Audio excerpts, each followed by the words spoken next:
आज राजस्थान साहित्य का एक महत्वपूर्ण हिस्सा है फारसी साहित्य। अब ये फारसी कह दो, उर्दू साहित्य कह दो, ये एक इम्पोर्टेंट है जो पढ़ने में थोड़ा सा जटिल लगता है। तो अपन मोटा मोटा थोड़ा थोड़ा हर जो ग्रंथ है उसका उल्लेख करते हो, हर पुस्तक है उसका उल्लेख करते हो पढ़ेंगे। ये इम्पोर्टेंट 10 से 12 फारसी साहित्य है और प्रीवियस ईयर में इनके क्वेश्चन पूछे गए।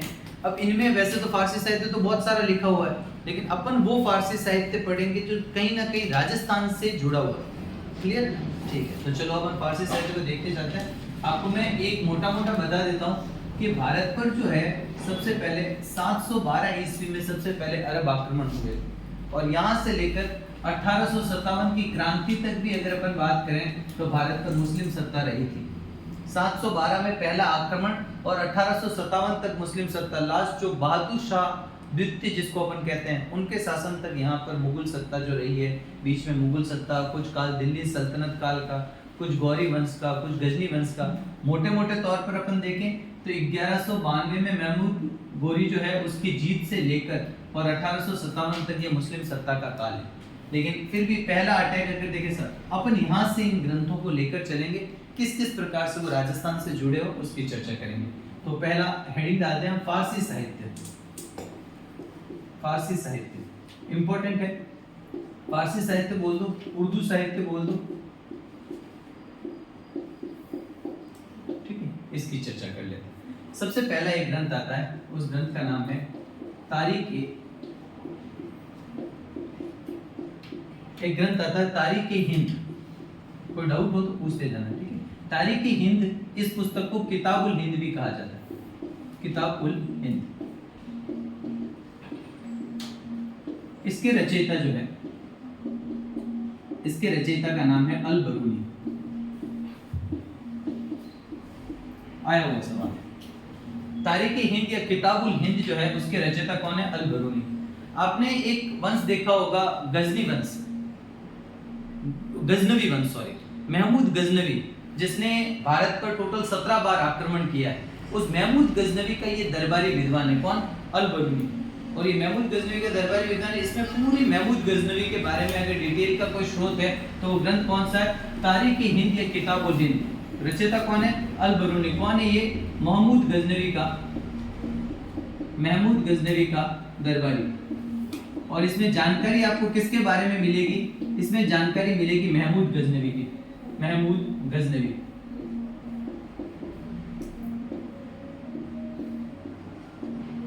महमूद गजनवी का लगभग आपको समय बता दूं तो 1000 ईस्वी से लेकर 1030 ईस्वी के आसपास तक का इसका समय।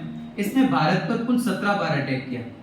भारत पर 17 आक्रमण, ये सवाल भी पूछा गया है। भारत पर इन्होंने 17 आक्रमण किए थे महमूद गजनवी ने, इस्लाम धर्म का प्रचार करने के लिए। टोटल 17 आक्रमण, जिसमें प्रथम आक्रमण इसने किया था, प्रथम आक्रमण, ये सारी जानकारी इस अल बरूनी के ग्रंथ से मिलती है। प्रथम आक्रमण 1000 और 1001 ईस्वी में किया। इसका जो अंतिम आक्रमण है, अंतिम आक्रमण, वो था 1027 ईस्वी में। भारत पर जो इसका अंतिम आक्रमण है 1027 ईस्वी में। और इसका सबसे प्रसिद्ध आक्रमण जो था, महमूद गजनवी का सबसे प्रसिद्ध आक्रमण जो था भारत पर, वो कौन सा था? 1025 ईस्वी का, जो सोमनाथ मंदिर वाला अटैक था। सोमनाथ मंदिर, सोमनाथ मंदिर पर, गुजरात के सोमनाथ मंदिर पर जो अटैक हुआ था, सोमनाथ मंदिर, तो सोमनाथ मंदिर का आक्रमण जो 1025 ईस्वी में हुआ था, वो सबसे महत्वपूर्ण आक्रमण था, सबसे इंपॉर्टेंट आक्रमण गिना जाता है। लगभग कहते हैं 12 लाख दिनार यहाँ से लूट कर गए थे। इस शिवलिंग को जो है, 12 ज्योतिर्लिंगों में से एक, इस शिवलिंग को जो है बुरी तरीके से इन्होंने नष्ट कर दिया था और लगभग जो है इन्होंने 12 लाख दिनार यहाँ से लूट कर गए थे। तो देख लो, तारीख हिंद, या इस तारीख हिंद को क्या कहा जाता है? किताबुल हिंद कहा जाता है। रचयिता का नाम आप तो याद रखना, अल बरूनी। और इसमें किसके बारे में इतिहास मिलता है? महमूद गजनवी के बारे में। और महमूद गजनवी के बारे में हल्का फुल्का अपने और बात कर ली कि 17 आक्रमण भारत पर किए हैं। पहला आक्रमण 1000 ईस्वी के आसपास, अंतिम आक्रमण 1027 में। और सबसे महत्वपूर्ण आक्रमण, आपको मैंने जब चौहानों का इतिहास पढ़ाया होगा, सांबर के चौहान, तब भी मैंने महमूद गजनवी की बात करी। उसने राजस्थान के क्षेत्र पर भी अटैक करा, बात करी ना महमूद गजनवी। जब अपन, मैंने आपको गुर्जर प्रत्यारों का इतिहास पढ़ाया होगा, तब महमूद गजनवी के 2 शासकों के समय अटैक बताया, याद आ रहे हैं? अपने लिए महमूद गजनवी का इतना जानना जरूरी है कि ये जो जानकारी उसकी कहाँ से मिलती है, तो तारीख हिंद या किताबुल हिंद से। और इसके रचयिता कौन है? अल बरूनी इस किताब के रचयिता। आया हुआ सवाल है ये, सीधा सीधा सा।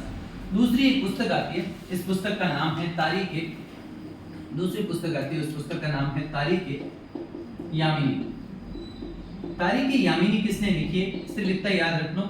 इसके रचयिता कौन है? इसका रचयिता जो है उसका नाम है अल उतबी।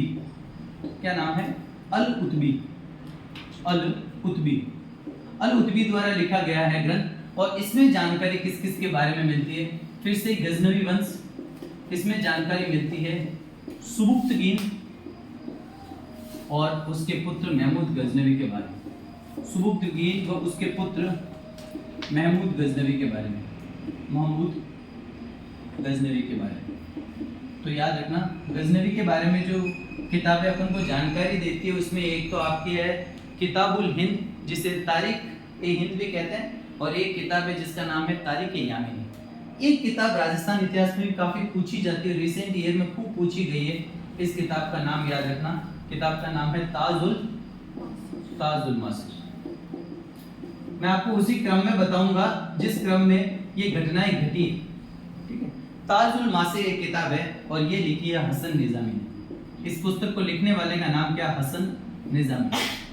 हसन निजामी द्वारा ये पुस्तक लिखी गई है। पुस्तक का नाम क्या है? पुस्तक का नाम है ताजुल मासिर।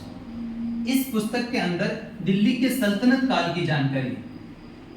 दिल्ली के सल्तनत काल, जो दिल्ली का सल्तनत काल है, उस सल्तनत काल का प्रारंभिक समय, सल्तनत काल की राजनीतिक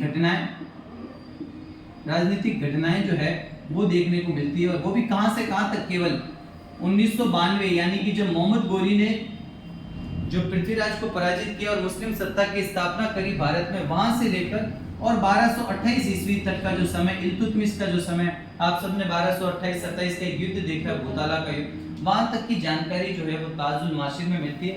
हसन निजामी का ये कौन सा ग्रंथ है? इसमें मेनली जो जानकारी मिलती है दिल्ली सल्तनत के शासक, एक तो कुतुबुद्दीन ऐबक, सारे सवाल बने हुए हैं, ठीक है, कुतुबुद्दीन ऐबक, और दूसरा आपका जो है इल्तुतमिश के बारे में। मुख्यतः दो लोगों के बारे में जो है जानकारी इसमें एक इंपॉर्टेंट जानकारी मिलती है उस समय के अजमेर शहर की समृद्धि की जानकारी मिलती है। यही वो ग्रंथ है ताजुल मासिर जो जालोर दुर्ग की क्या करता है? तारीफ करता है। पढ़ा है ना जब अपन ने जालोर दुर्ग के बारे में। हसन निजामी के अनुसार जालोर दुर्ग ऐसा दुर्ग था जिसका कोई शत्रु स्वयं दरवाजा नहीं खोल पाया था। ये वही ग्रंथ है ताजुल मासिर। मतलब ये 1229 तक की घटनाएं जो है ना, ये 1229 में लिखा गया है और 1229 में इसको लिखा है। और ये कहां तक की घटनाओं को कवर करता है? 1228 तक की घटनाओं को कवर करता है। तो ध्यान से देख लो, ताजुल मासिर किसने लिखा है? हसन निजामी द्वारा लिखा गया है। दिल्ली के सल्तनत काल की जानकारी देता है, कुतुबुद्दीन ऐबक और इल्तुतमिश जैसे शासकों के बारे में जानकारी देता है। अजमेर शहर की समृद्धि की जानकारी जो है अपन को कहां से मिलती है? जालोर दुर्ग की सुदृढ़ता की भी जानकारी मिलती है। जालोर दुर्ग की प्रशंसा की है इसमें।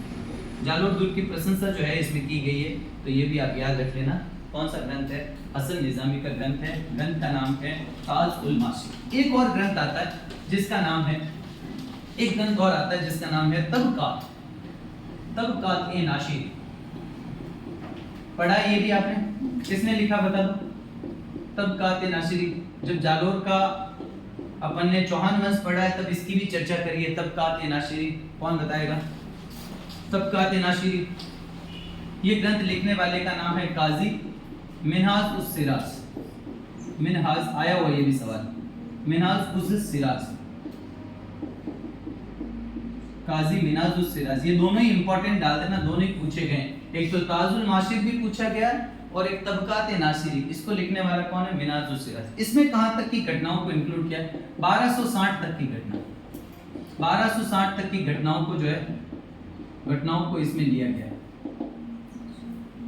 ये मेनली इस्लामी दुनिया पर आधारित है। इस्लामी दुनिया का विस्तृत इतिहास, कैसे इस्लाम आया भारत में, कैसे इस्लाम का विकास हुआ, उसमें इस्लामी दुनिया का विस्तृत इतिहास।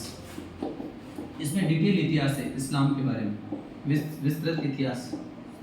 मिनाजुस सिराज ने लिखा है। इसमें सल्तनत काल की जानकारी मिलती है। सल्तनत काल आप सब जानते हो, मोटा मोटा तो सल्तनत काल मुगल काल के आने तक रहा है, लेकिन इसमें 1260 तक के सल्तनत काल की जानकारी मिलती है। कहां तक? केवल 1260 तक। और इसमें ये ग्रंथ किसको समर्पित है? ये ग्रंथ जो है सल्तनत काल के एक शासक है, दिल्ली का सुल्तान था, दिल्ली सुल्तान। और वो कौन से वंश से था? गुलाम वंश से था। गुलाम वंश का एक दिल्ली सुल्तान था जिसका नाम था नासिरुद्दीन महमूद। इस नासिरुद्दीन महमूद को समर्पित है। और इस नासिरुद्दीन महमूद को जो काजी मिनाजुस सिराज है वो आदर्श शासक मान रहे हैं, आदर्श शासक।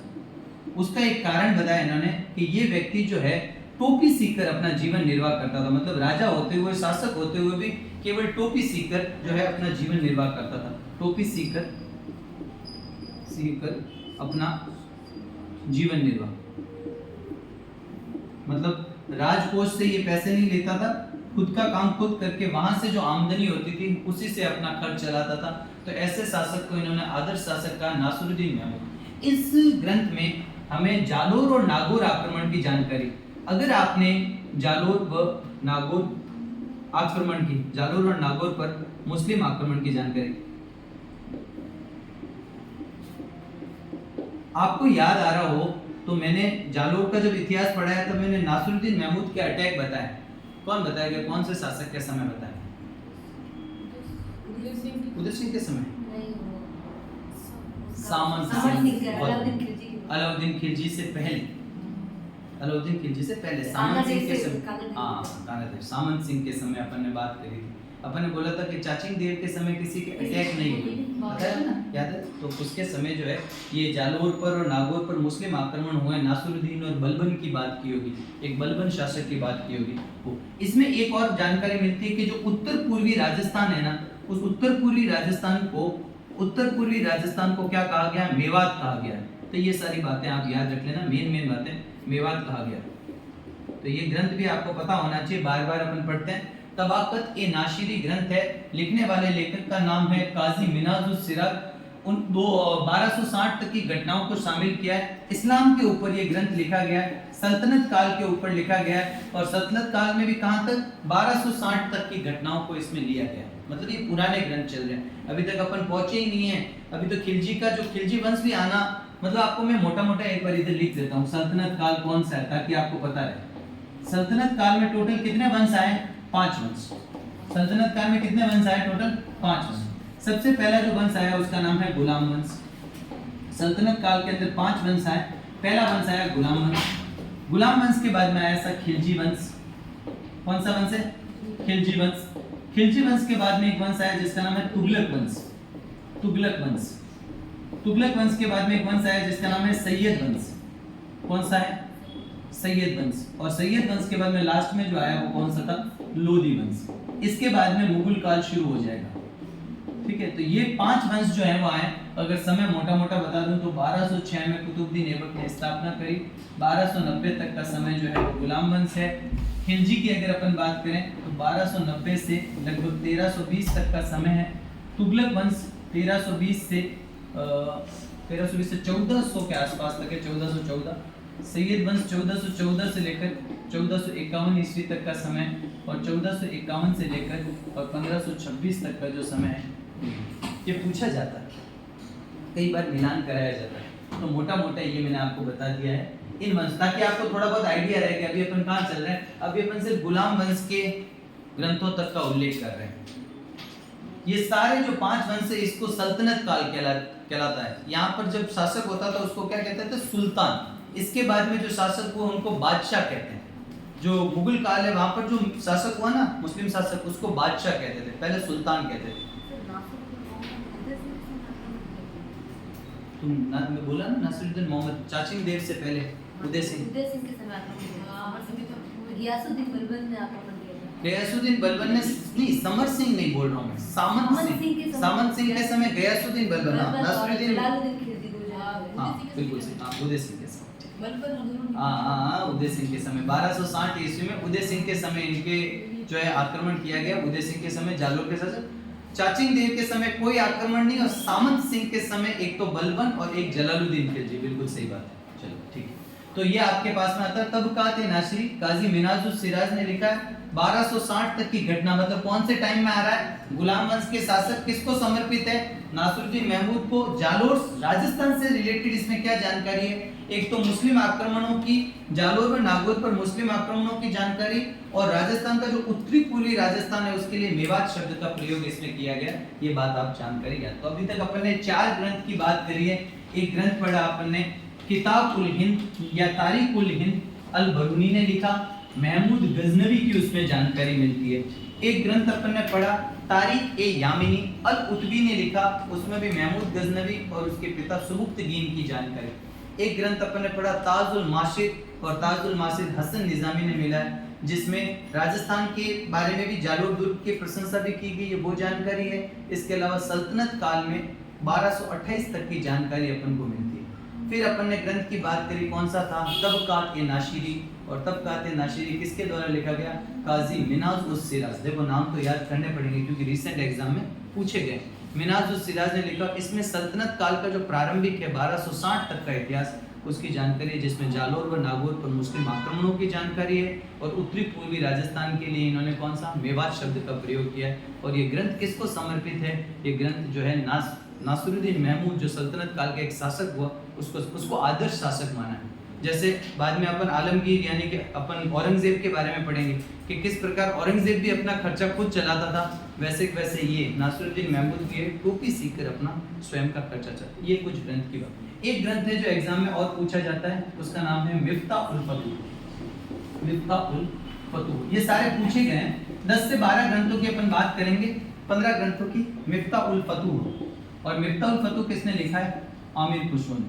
आमिर खुसरो, आपको पहले भी मैंने बताया है, जब मैंने आपको क्या पढ़ाया होगा, रणथंभौर का चौहान वंश पढ़ाया होगा।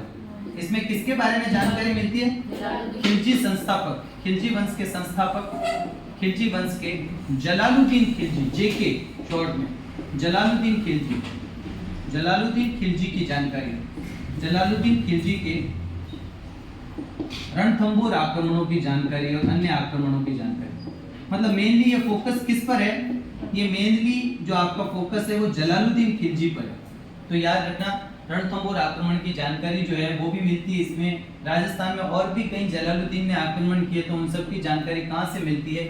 मिफ्ताह उल फतूह। तो अब अपन कहाँ पहुंच गए? गुलाम वंश के बाद में खिलजी वंश में, मतलब ये इस एरा में ग्रंथ लिखा गया। समझ में आता? कौन सा? मिफ्ताह उल फतूह। आमिर खुसरो का एक और ग्रंथ है जो पूछा जाता है, उसका नाम है खज़ाइन उल फतूह। ग्रंथ का नाम क्या है? खज़ाइन उल फतूह। और ये खज़ाइन उल फतूह किसने लिखा है? ये भी अमीर खुसरो ने लिखा है, खज़ाइन उल फतूह। इसमें किसके बारे में जानकारी मिलती है? इसमें जानकारी मिलती है अलाउद्दीन खिलजी के बारे में। खिलजी शासक अलाउद्दीन खिलजी, अलाउद्दीन खिलजी। पहले भी मैंने ये दोनों ग्रंथ लिखा है आपको, अलाउद्दीन खिलजी की जानकारी। और उस अलाउद्दीन खिलजी के बारे में कहाँ के आक्रमण, तो आपका रणथंभौर आक्रमण, इसकी जानकारी मेनली इसमें मिलती है। चित्तौड़ आक्रमण की जानकारी मिलती है इसमें। इसके अलावा जालोर आक्रमण, सिवाना आक्रमण, सिवाना, जालोर, इन आक्रमणों की जानकारी। लेकिन इनमें मेन फोकस किस पर है? रणथंभौर और चित्तौड़ आक्रमण। इसमें जो महिलाएं जो होती है अपने सतीत्व की रक्षा के लिए जो जौहर करती है ना, वो जौहर में जो सती प्रथा देखने को मिलती है, उस सती प्रथा का उल्लेख भी है। सती प्रथा का उल्लेख भी इस ग्रंथ में देखने को मिला है, तो ये भी आप याद रखना। ये इसी का ही नाम, खज़ाइन उल फतूह को ही अन्य नाम जो है तारीख अलई, तारीख ए अलई, अन्य नाम अगर आप लिखना चाहो तो वो लिख दो तारीख ए अलई। अलाउद्दीन के बारे में इसलिए इसे तारीख ए अलई भी कहा जाता है। ये ग्रंथ जो है ना, ये ग्रंथ 1311 ईस्वी में लिखा गया है। ठीक है, याद रखना, खज़ाइन उल फतूह आमिर खुसरो का ग्रंथ है। 2 ग्रंथ आमिर खुसरो के याद रखने, एक मिफ्ताह उल फतूह, खिलजी वंश जो है ना 1290 वाला, 1290 से 1320, इसमें मोटे-मोटे 2 ही शासकों की बात करते हैं, जिसमें जो आपका जलालुद्दीन खिलजी है उसका समय आता है 1290 से और 1296 तक का, और अलाउद्दीन खिलजी का समय आता है 1296 से लेकर और 1316 तक का। उसके बाद में एक छोटा मोटा शासक आता है मुबारक खिलजी, लेकिन आपको मेन इन दोनों का याद रखना होता है। तो ये दोनों ग्रंथ याद रखना। थोड़ी सी बात अपन आमिर खुसरो के बारे में कर लेते हैं। कई बार आमिर खुसरो से रिलेटेड भी सवाल आए हैं। ये तो मिटा दूं मैं, ठीक। आपको पता है जब मैंने आमिर खुसरो की बात की थी तब इस आमिर खुसरो ने रणथंभौर दुर्ग जब जीत लिया था अलाउद्दीन खिलजी ने, तो इसने क्या कथन कहा था? आज कुफ्र का गढ़ इस्लाम का घर हो गया। और दूसरा चित्तौड़गढ़ जो शाखा हुआ, चित्तौड़ का जो प्रथम शाखा है, उसके समय भी आमिर खुसरो खुद उपस्थित था वहां पर, और रणथंभौर वाले में भी ये खुद उपस्थित है वहां। तो आंखों देखा विवरण लिखा है इसमें। अब कुछ बातें अपन आमिर खुसरो के बारे में कर लेते हैं कि इसका संबंध है बदायूं से। बदायूं यूपी में इसका क्या हुआ? जन्म हुआ। और इसका वास्तविक नाम जो है, इसका वास्तविक नाम है मोहम्मद हसन। और इसका एक उपनाम चलता है, उपनाम या उपाधि बोल दो, इसे तूती ए हिंद कहते हैं। तूती ए हिंद या फिर हिंदुस्तान का तोता। और ये उपाधि इसको किसने दी? एके ने। एके यानी अलाउद्दीन खिलजी ने दी। ये बात याद रख लेना, ठीक है। एक बात आप और याद रख लेना, इसने क्या क्या नया काम किया, इसने किस किस चीज का आविष्कार किया। इसने खड़ी हिंदी का आविष्कारक कहते हैं इसको। इसने एक गायन की शैली है जिसको कव्वाली कहते हैं, कव्वाली गायन शैली का आविष्कारक, ये भी याद रख लेना, आविष्कार किया। और इसने एक इंपॉर्टेंट दो वाद्य यंत्र आते हैं, जिसमें एक वाद्य यंत्र आता है सितार और एक वाद्य यंत्र आता है तबला। इनका आविष्कारक भी जो है किसको कहा जाता है? इसी को कहा जाता है, क्या नाम है? आमिर खुसरो। आमिर खुसरो जो है उसके गुरु का नाम था निजामुद्दीन औलिया।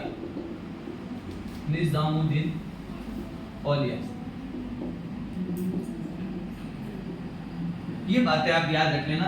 तो आमिर खुसरो का जन्म तो बदायूं उत्तर प्रदेश में है। ये इसका वास्तविक नाम मोहम्मद हसन है। इसको तूतीए हिंद या हिंदुस्तान का तोता भी कहा जाता है। ये उपाधि इसे अलाउद्दीन खिलजी ने दी। इसके दो प्रमुख ग्रंथ जो है, जिससे मिफ्ता उल फतूह और खजाइन उल फतूह का ही अन्य नाम है तारिक ए अलाई। एक में तो जानकारी मिलती है जलालुद्दीन खिलजी की और एक में जानकारी मिलती है अलाउद्दीन खिलजी के आक्रमणों की। इसने किस किस चीज का आविष्कार? खड़ी हिंदी का आविष्कार, कव्वाली का आविष्कार, सितार व तबला नामक वाद्य यंत्र का आविष्कार किया। सितार आप सब जानते हैं, जिसमें तार होते हैं, वो कैसा वाद्य यंत्र होता है? तद वाद्य यंत्र। और तबला जिसको बजाया जाता है हाथ से, वो अवनद वाद्य यंत्र में आता है। तो चमड़ा से बना, हाँ, ये बातें आप याद रख लेना। ये आप समझ लो कि जो आमिर खुसरो है ना, वो सल्तनत काल से शुरू हुआ था यहाँ से, और ये खिलजी काल पूरा देखते हुए तुगलक, मतलब दिल्ली के 9 सुल्तानों के दरबार में रहा था। दिल्ली के 9 सुल्तानों के दरबार में, कितने सुल्तानों के दरबार में? 9 सुल्तानों के दरबार में ये रहने वाला है। जो कहां से शुरू हुआ था? यहाँ से, गुलाम वंश के बलबन से शुरू हुआ था। जो पूरा खिलजी वंश इसने देखा, सबके दरबार में रहा, और लास्ट में ये अपने तुगलक वंश के जो है फिरोज शाह तक ये रहा है। मोटा मोटे 9 सुल्तानों के दरबार में रहा। इंपॉर्टेंट है।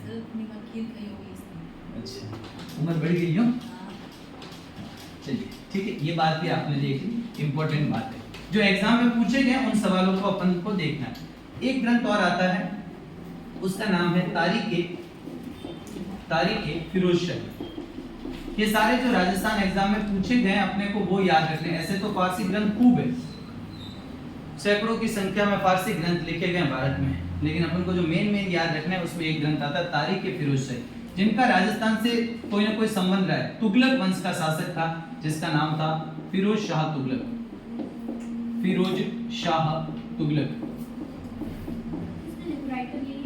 राइटर में बता दे, तारीख फिरोज शाह लिखा है जियाउद्दीन बर्नी। इंपॉर्टेंट शासक, इंपॉर्टेंट राइटर, पूछा भी जाता है बहुत।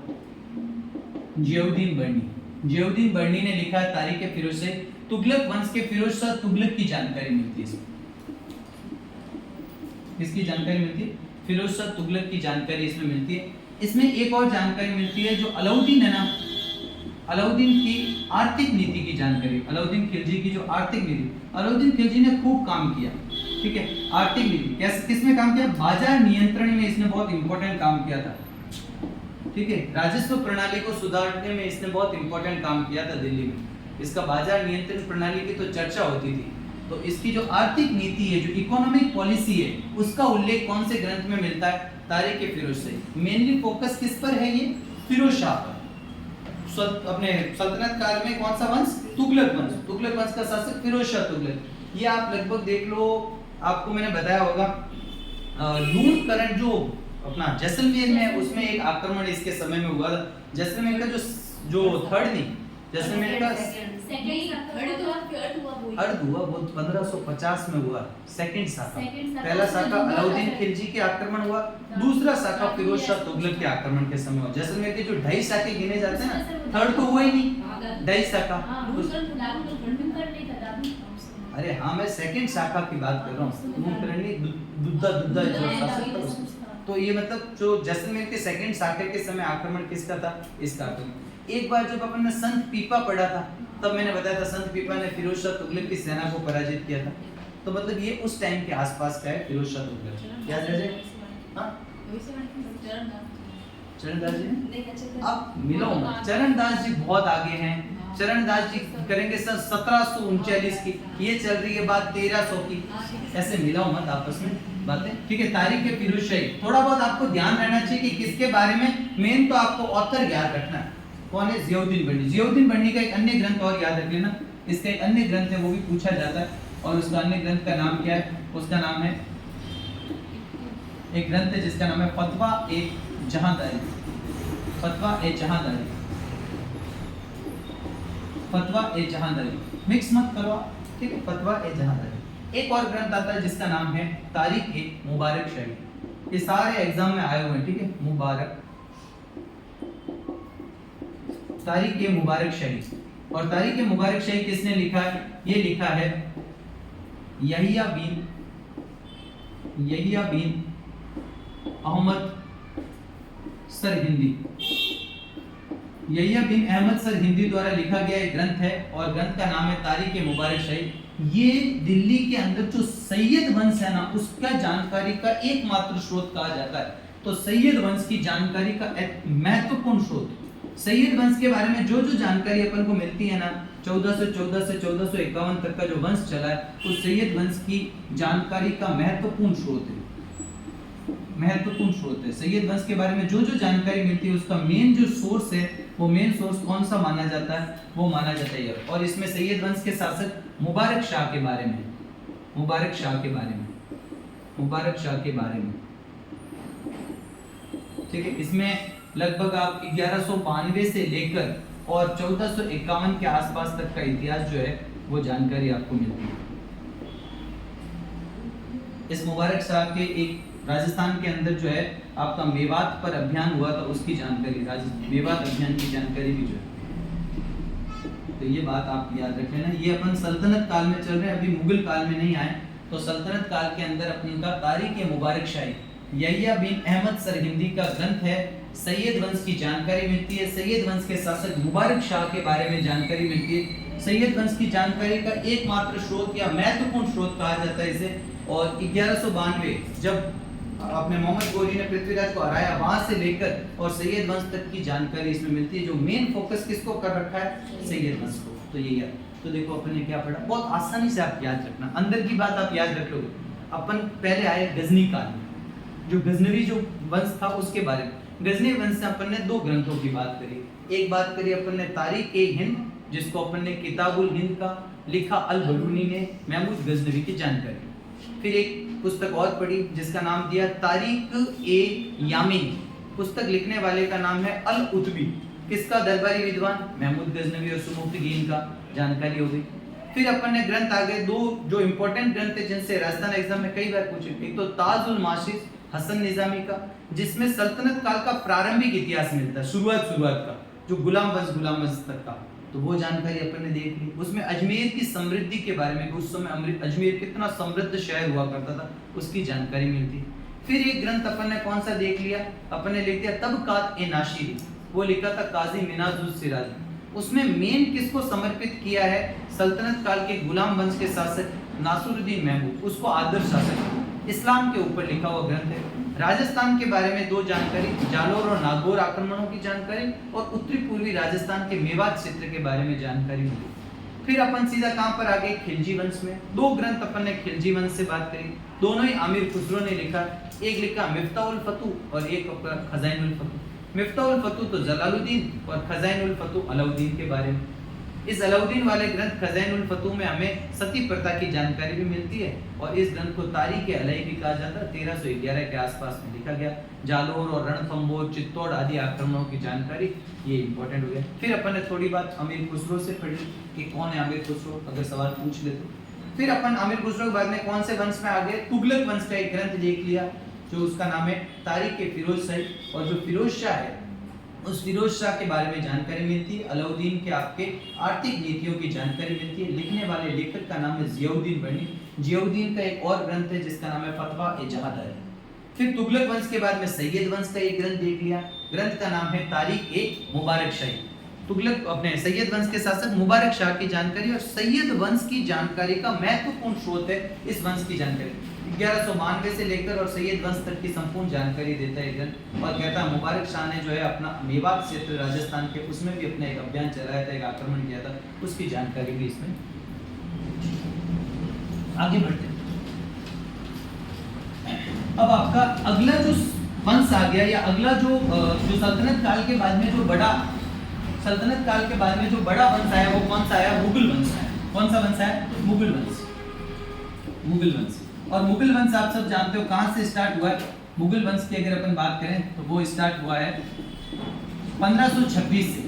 बाबर से लेकर शुरू हुआ था और लास्ट में बहादुर शाह जफर तक 1857 तक का जो है वो कौन सा है, मुगल वंश। तो अब कुछ मुगल वंश को अपन इंक्लूड करते हुए ग्रंथ लिखें। उससे पहले एक लास्ट और आपको मैं बता देता हूँ जो इधर से संबंधित नहीं है लेकिन अपने लिए पूछा जाता है। उस ग्रंथ का नाम है मुआशिरे, ठीक है, मुआशिरे ए मोहम्मद शाही। ये देखो ना तो इससे संबंधित है, ना ही तो दिल्ली सल्तनत काल से संबंधित है, ना ही मुगल काल से संबंधित है।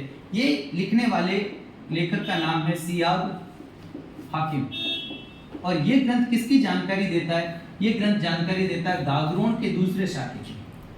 गागरोन के दूसरे शाखे, गागरोन में कितने शाखे हुए, 2 शाखे।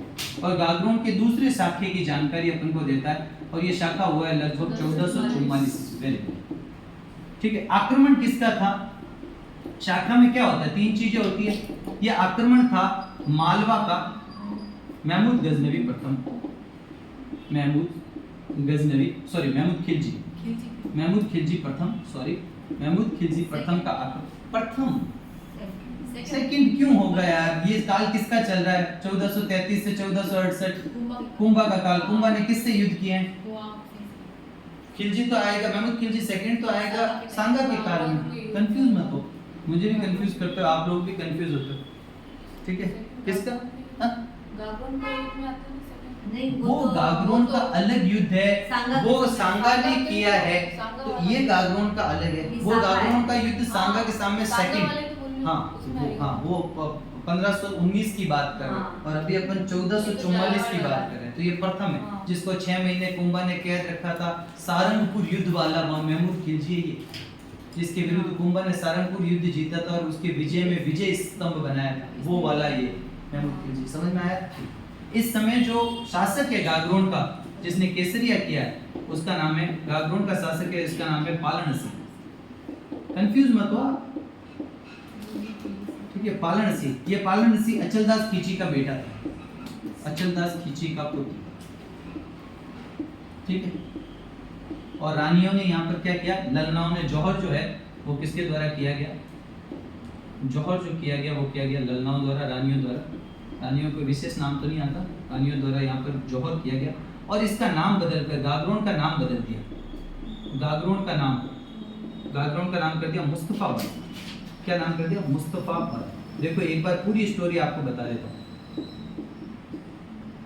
फारसी साहित्य याद करना बड़ा आसान है, बस आपको पता होना चाहिए कैसे पढ़ना है उसको। थोड़ा आप रिलेट करके पढ़ोगे तो आपको लंबे टाइम तक याद रहेगा। मेरे हिसाब से फारसी सिर्फ थोड़े से नामों में दिक्कत आ सकती है 1-2 बार पढ़ने में, बाकी कोई बड़ी बात नहीं। मुआशिरे ए मोहम्मद शाही ग्रंथ बहुत बार पूछा गया है राजस्थान में एग्जाम के अंदर। सियाब हाकिम ने ये ग्रंथ लिखा है। जानकारी क्या देता है, ये गागरोन के दूसरे शाखे की जानकारी।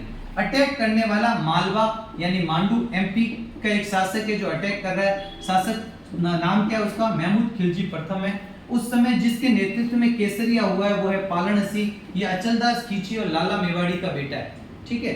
और यहाँ पर बाद में जब दुर्ग को जीत लिया तो दुर्ग का नाम क्या कर दिया? मुस्तफाबाद। यार एग्जाम में ये सवाल भी पूछा हुआ है कि कौन से दुर्ग को जीतने के बाद मुस्लिम आक्रांताओं ने उसका नाम बदलकर मुस्तफाबाद कर दिया? तो गागरोन का पहला शाखा अपन ने पढ़ा था 1423 में। उसकी जानकारी अपन को मिलती है अचलदास खींची वचनिका से। उस ग्रंथ को लिखने वाले का नाम है शिवदास गढ़। उसमें जो अटैक किया था उस अटैक करने वाले का नाम क्या था? अल्का गोरी या हुसिंग सम। केसरिया जिसने किया था उसका नाम था अचलदास खींची। जौहर जिसने किया था उसका नाम था उमादेव या फिर लाला मेवाड़ी। वो आपका कैसा था? पहला शाखा था और दूसरा शाखा, तो मतलब पहले और दूसरे शाखा में ज्यादा कोई डिफरेंस नहीं है। पिता के समय पहला शाखा, पुत्र के समय दूसरा शाखा, याद रह जाएगा। तो अपने गागरोन दुर्ग के दो फेमस शाखे, तो ये कहीं से भी इस वंश से रिलेटेड नहीं था, ये मालवा के शासक से रिलेटेड था, तो मैंने ये भी आपको एक लिखा दिया क्योंकि इसी क्रम में आ रहा था, ठीक है। अगली बात आती है आपके कौन सा? मुगल वंश। कौन सा आ गया आपका? मुगल वंश। अब मुगल वंश में सबसे पहले आप जानते हो किसके बारे में बात करेंगे? बाबर। और बाबर का जो ग्रंथ आता है मेन, उसका नाम है बाबरनामा। इसका पूछा जा सकता है बाबरनामा। इसका नाम था तुजुक ए बाबरी। तुजुक ए बाबरी। तुजुक ए बाबरी ग्रंथ जो है वो एक आत्मकथा है, ऑटोबायोग्राफी। ऑटोबायोग्राफी। ऑटोबायोग्राफी क्या होती है? जो स्वयं लिखते हैं, आत्मकथा खुद ने लिखी। और ये किसने लिखी है? बाबर ने स्वयं ने। और ये बाबर ने स्वयं ने लिखी है। लेखक कौन है इसका? बाबर स्वयं। और बाबर ने ये कौन सी भाषा में लिखी? तुर्की भाषा। एक एग्जाम में ये सवाल आया था कि बाबरनामा जो है वो बाबर ने कौन सी भाषा में लिखी है? तुर्की भाषा में।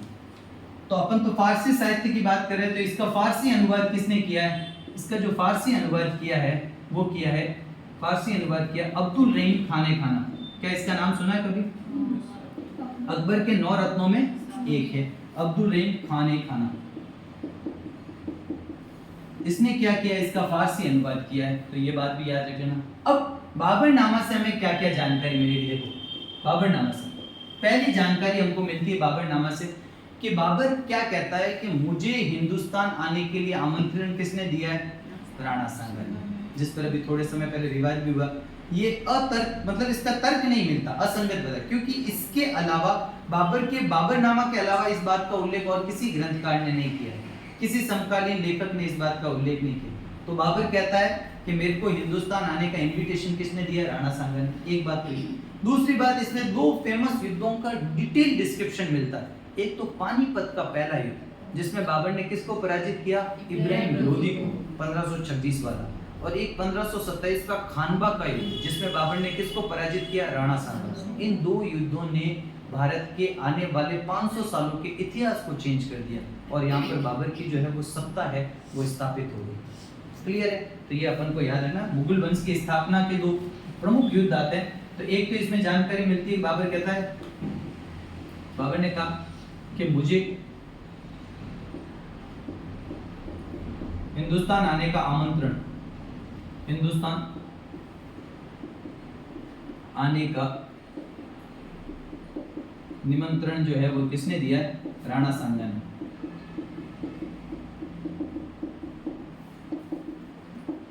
जो असंगत लगता है, असंगत लगता है, ठीक, ये भी 2 युद्धों की जानकारी है। एक तो याद रखना पानीपत का प्रथम युद्ध, पानीपत का प्रथम युद्ध, पानीपत का प्रथम युद्ध जो है उसकी जानकारी मिलती है इसमें डिटेल में, 1526 में हुआ।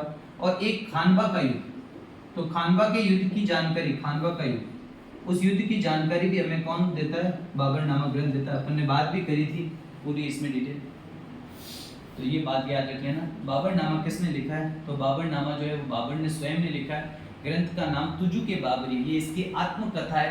तुर्की भाषा में इसको लिखा गया है। इसका फारसी भाषा में अनुवाद किसने किया है? अब्दुल रहीम खाने खाना। इसके जो जानकारी मिलती है, एक तो कहता है कि मुझे हिंदुस्तान आने के लिए किसने इनवाइट किया है? राणा सांगा ने, जो तर्क संगत नहीं लगता है, ठीक है। दूसरा, पानीपत का प्रथम युद्ध जो बाबर व इब्राहिम लोदी के बीच में हुआ था, सल्तनत काल का एकमात्र शासक जो युद्ध के मैदान में लड़ता हुआ मारा गया, कौन था? इब्राहिम लोदी। बाद में फिर लोदी भाइयों ने किसका साथ दिया था? राणा सांगा का। फिर खानवा का युद्ध 1527, दोनों में कौन जीता है? बाबर। और इसके बाद में कौन से वंश की स्थापना होगी 1526 से? जो पानीपत के युद्ध से कौन से वंश की स्थापना मानी जाती है? मुगल वंश। क्लियर है? चलिए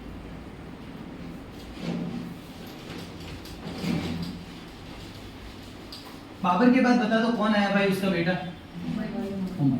हुमायूं से रिलेटेड ग्रंथ की बात कर लेते हैं। हुमायूं से रिलेटेड एक ग्रंथ है तज़किरात, तज़किरात ए वाक़ियात।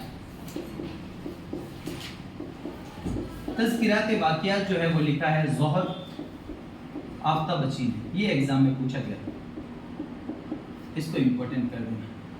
तज़किरात ए वाक़ियात किसके द्वारा लिखा गया? ज़ोहर आफ्ताबची। और इसमें किसकी जानकारी मिलती है? हुमायूं के बारे में जानकारी। हुमायूं के बारे में, हुमायूं के बारे में जानकारी, हुमायूं के बारे में जानकारी कौन से ग्रंथ में मिलती है? तो उस ग्रंथ का नाम है तज़किरात ए वाक़ियात। एक और ग्रंथ है जिसमें हुमायूं के बारे में जानकारी मिलती है और उस ग्रंथ का नाम है हुमायूं नामा। हुमायूं नामा। और ये हुमायूं नामा किसने लिखा है? ये लिखा है गुलबदन बेगम। ये एग्जाम में पूछा गया हुआ है, गुलबदन बेगम। ये गुलबदन बेगम कौन है? हुमायूं की बहन है, बाबर की बेटी है, हुमायूं की बहन। और इसने बाबर की क्या लिखी है? ये पूरी कहानी, यानी बाबर की आत्मकथा है। हालांकि हुमायूं की ये आत्मकथा है, लेकिन हुमायूं ने नहीं लिखी, उनकी बहन ने लिखी है। बहन का नाम क्या है? गुलबदन बेगम। क्या नाम है? गुलबदन बेगम। हुमायूं की बहन है, उसके द्वारा ये लिखा गया है। इंपॉर्टेंट। इससे जो मेन जानकारी मिलती है वो क्या मिलती है? हुमायूं को शेरशाह सूरी के युद्ध की जानकारी, शेरशाह सूरी के मध्य, हुमायूं को शेरशाह सूरी के मध्य युद्ध की जानकारी। और राजस्थान के लिए अगर बात करें तो हुमायूं और मालदीव के संबंधों की जानकारी, हुमायूं व मालदीव के संबंधों की जानकारी।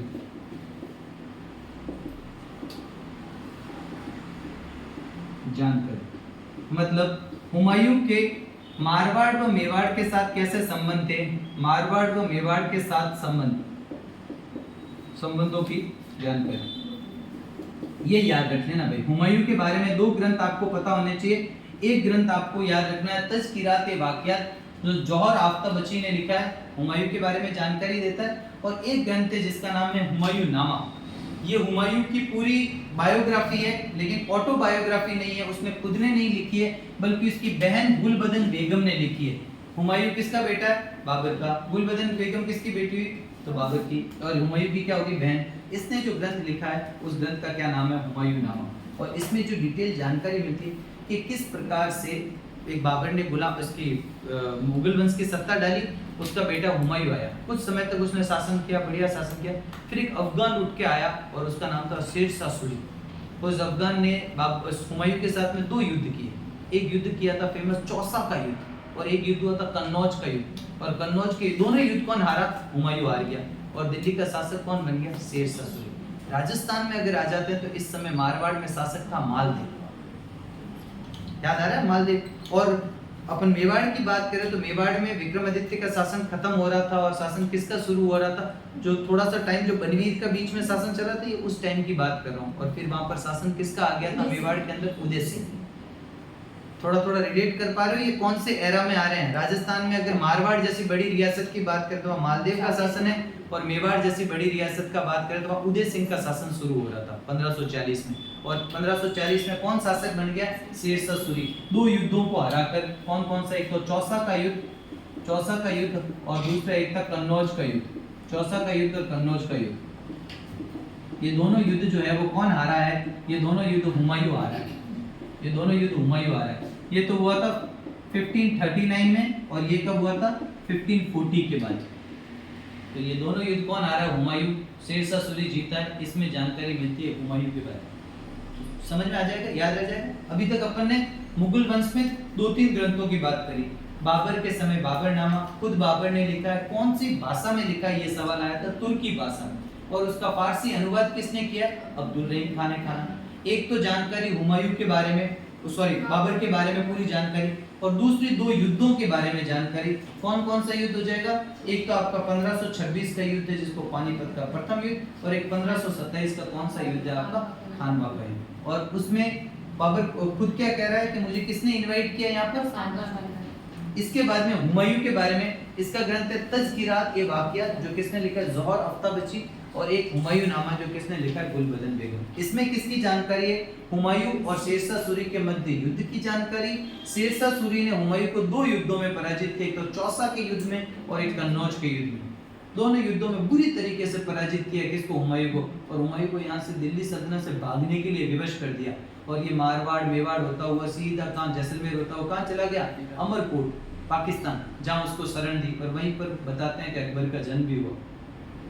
पढ़ा है ना, तो थोड़ा बहुत हल्का हल्का अपन बात कर रहे हैं। और इसके अलावा हुमायूं ने मालदीव से सहायता भी मांगी थी, तो मालदीव से, परंतु मालदीव जब सहायता करने की जाता है वो सोचता है क्यों शेरशाह सूरी से अपने टक्कर लेनी, तो उसने जो है वो मालदीव जो है सहायता करने की सोचता है, लेकिन हुमायूं ज्यादा देर यहाँ रुकता नहीं है, ये आगे निकल जाता है, तो फिर इसकी सहायता नहीं करता। तो हुमायूं और मालदीव के बीच में जो सारी घटना है कि हुमायूं ने किस किस आदमी को मालदीव के पास में भेजा, वो सारी घटना किस में दिखती है? हुमायूं नामा। क्लियर है? शेरशाह सूरी तो बाद में 1545 के अंदर जो ये उस अभियान में गया था, कोई युद्ध नहीं था, और उड़ीसा के पास में कलिंजर क्षेत्र आता है, वहां पर अभियान में गया था। वह अभियान में खुद के तोप का गोला जो है वो फूट गया था, इसकी वजह से, उस विस्फोट की वजह से जो है 1545 5 साल ही शासन किया है। 1540 में शेरशाह सूरी शासक बना और 1545 तक ये शासक रहा। उसके बाद में शेरशाह सूरी की डेथ हो गई। ठीक है, कलिंजर अभियान है, कलिंजर उड़ीसा में पड़ता है, उस अभियान के दौरान उसकी डेथ हो गई। चलिए, और क्या बात आती है? अब अगली बात आती है, चलो शेरशाह सूरी की बात कर लिए, तो एक ग्रंथ शेरशाह सूरी का बीच में डाल दो, क्योंकि बीच का एरा किसका है? शेरशाह सूरी का। तारीख है शेरशाही। देखो मैं आपको बता देता हूँ, इधर आपको ये भी लिख देता हूँ, मुगल वंश का भी थोड़ा हल्का फुल्का आपको लिख देता हूँ, मेन शासक है उनका। मुगल वंश में सबसे पहले कौन है? बाबर। और बाबर का समय है 1526 से, बाबर का जो समय है वो कब से कब तक है? 1526 से 1530 ईस्वी। उसके बाद में आता है हुमायूं। हुमायूं का समय 2 टुकड़ों में 1530 से 1540, और फिर है 1555 से 1556। इस बीच में जो है ना, ये बीच का एरा, इस बीच में कौन आया? शेरशाह सूरी,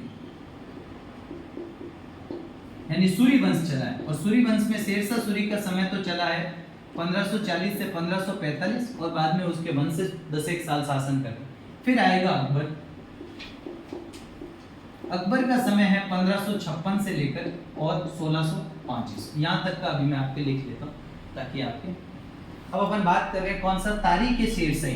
तारीख-ए-शेरशाही लिखा है अब्बास खां सरवानी, अब्बास खां सरवानी। और इस युद्ध में, इसमें जानकारी जो मेनली मिलती है वो कौन से युद्ध की मिलती है? अपने राजस्थान के नजरिए से देखें तो गिरी सुमेल का युद्ध। गिरी सुमेल कहां पर हुआ था युद्ध? जैतारण पाली के अंदर जो युद्ध हुआ था गिरी सुमेल का युद्ध, उसकी जानकारी जो है वो अपन को मिलती है। अभी तो जैतारण शायद ब्यावर में हो गया, तो पहले पाली में था। उस जैतारण पाली या जैतारण ब्यावर की जो जानकारी युद्ध गिरी सुमेल, ये किस किस के बीच में हुआ था अपन सब जानते हैं। एक तरफ तो मालदेव है, एक तरफ शेरशाह सूरी है। इसी युद्ध में वो बात हुई थी, मुट्ठी पर बाजरे के लिए मैं हिंदुस्तान की लगभग 1544 है, 5 जनवरी 15, वेरी बहुत बढ़िया डेटे याद है आपको, बहुत अच्छा। 5 जनवरी 1544 के दिन हुआ था। अब बड़ी बात क्या है कि इस युद्ध का सजीव चित्रण किया है। सजीव चित्रण का मतलब लाइव डिस्क्रिप्शन दिया है। लाइव डिस्क्रिप्शन आदमी कब देगा? जब वो खुद मौजूद होगा। इसका मतलब ये अब्बास खां सरवानी खुद इस युद्ध में मौजूद था। अगर आपको थोड़ा बहुत याद आ रहा है तो मैंने आपको मेवाड़ के अंदर जब महाराणा उदय सिंह बताया था, तब उदय सिंह ने क्या कर दिया था? शेरशाह सूरी को चित्तौड़गढ़ दुर्ग की चाबियां सौंप दी थी। तो शेरशाह सूरी ने वहां पर जिस व्यक्ति को प्रशासक बनाया था वो यही है, अब्बास खां सरवानी। याद आ रहा है? लिख रहा है ना? तो तारीख-ए-शेरशाही जो है, देखो अपने राजस्थान से क्या क्या बात है, बाकी कुछ भी बात है, अपन अभी फोकस मेन किसका है? राजस्थान पर। तो ये तारीख-ए-शेरशाही भी आपको याद है। इसके अतिरिक्त अगला जो राजा आ जाएगा वो कौन सा आ जाएगा? अकबर। अकबर के लिए थोड़ी जगह और कर देते हैं, तो इस या फिर इधर लिख देते हैं। एक है अकबर के बारे में अकबरनामा। अकबरनामा, अकबरनामा किसने लिखा है? आप सब जानते हो, अबुल फजल ने। अबुल फजल कौन सा लिखा है? अकबरनामा। इसमें अकबर के बारे में विस्तृत जानकारी, अब इतनी जानकारी अपन नहीं लिखेंगे, अपन ये लिख देते क्योंकि अकबर तो अपन पढ़ते ही जाते हैं। तो अकबर के बारे में जो विस्तृत जानकारी है ना, वो जानकारी अपन को कहाँ से मिलती है? अकबरनामा से। और इसी का एक खंड है, तीसरा खंड। इसी का तीसरा खंड क्या कहलाता है? आइन ए अकबरी। तो ये पूरी बात आप याद रख लेना। अकबरनामा जो है वो किसने लिखा है? अकबर के 9 रत्नों में से एक फैजी का छोटा भाई अबुल फजल, जिसने ये ग्रंथ लिखा है अकबरनामा। अकबर के बारे में अकबर की विस्तृत जानकारी जो लिखी है वो कौन से ग्रंथ में है? अकबरनामा में। और इसी अकबरनामा का तीसरा खंड क्या कहलाता है? आईने अकबरी कहलाता है। तो आईने अकबरी भी किसने लिखा है? अबुल फजल ने ही लिखा है। ऊपर 2 ग्रंथ और लिख देता हूं मैं अकबर के बारे में, जो अपने एग्जाम में पूछे जाते हैं। एक ग्रंथ पूछा जाता है जिसका नाम है, एक ग्रंथ पूछा जाता है मुंतखब उत तवारीख। किसने लिखा है? फटाफट बता दो। बदायूनी। बहुत बढ़िया, अब्दुल कादिर बदायूनी। अब्दुल कादिर बदायूनी। अब्दुल कादिर बदायूनी जो है, अरे इतने शांत कैसे हो गए? टफ है क्या? नहीं है ना? बड़े आराम से देखो, इस क्रम वाइज पढ़ोगे तो याद रहेंगे, नहीं तो कोई याद नहीं रहेगा। यूं उतर तितर पढ़ोगे ना तो फारसी इतिहास याद नहीं होगा आसानी से। तो 2-3 बार पढ़ो, कहानी याद रखो कि क्या क्या मेन इंपॉर्टेंट उसमें जानकारी है। अब्दुल कादिर, इसमें सबसे मेन जानकारी है कि ये बदायूनी जो व्यक्ति है, ये हल्दी घाटी युद्ध में खुद मौजूद था। तो कौन से ग्रंथ में हल्दी घाटी युद्ध का सजीव चित्रण यानी लाइव डिटेल जो है वो लिखी है? तो किसने लिखी है? क्या नाम दिया उसने हल्दी घाटी के युद्ध का? गोगुंदा का युद्ध। बदायूनी ने इसको क्या कहा? गोगुंदा का युद्ध। और अबुल फजल ने क्या कहा? खमनोर का युद्ध। सही बता रहा हूँ? क्लियर है? ठीक है। आपके चेहरे ऐसे बनते हैं तो मुझे थोड़ा डर लगता है। ठीक है। जानकारी जो मिलती है वो मिलती है हल्दी घाटी के युद्ध की। हल्दी घाटी युद्ध, हल्दी घाटी का युद्ध कब हुआ? ऐसा 1576 ईस्वी में, 1576 में राणा प्रताप और अकबर के मध्य जो युद्ध हुआ, उस हल्दी घाटी युद्ध का सजीव चित्रण कौन से युद्ध में हुआ है? कौन से ग्रंथ में हुआ है? मुंतखब उत तवारीख। किसने किया है? बदायूनी ने। अर्थात बदायूनी उपस्थित था, यहाँ उपस्थित। तो पूछा भी जाता है, एग्जाम में पूछा भी गया है कि अकबर का कौन सा दरबारी विद्वान जो है वो हल्दी घाटी के युद्ध में मौजूद था? तो वो कौन था? बदायूनी। इसने हल्दी घाटी के युद्ध को क्या कहा है? गोगुंदा का युद्ध। हाँ, इसका स्टेटमेंट बहुत बढ़िया। क्या स्टेटमेंट था बताओ? किसको मार रहा है? हाँ, तो क्योंकि मैं हिंदू को, मुझे पता नहीं चल रहा कि मैं किस हिंदू को मार रहा हूँ, क्योंकि अपनी तरफ से मान सिंह लड़ रहा है तो बहुत सारे कछुआ लोग भी अपनी तरफ हैं। तो बोले तू तो हिंदुओं को मारता जा, इस्लाम का फायदा ही है। कौन बोलता है? मियत्तर खान? नहीं, ये बात कौन बोलता है? आसिफ खान। आसिफ खान से ये पूछता है कि मैं किसको मारूं? तो बोले तू तो बस मारता जा, जिसको भी मारेगा अपना इस्लाम धर्म का तो फायदा ही है। तो गोगुंदा का युद्ध, ये कथन भी पूछा जाता है। तो गोगुंदा का युद्ध किसने कहा है? बदायूनी ने कहा है हल्दी का युद्ध।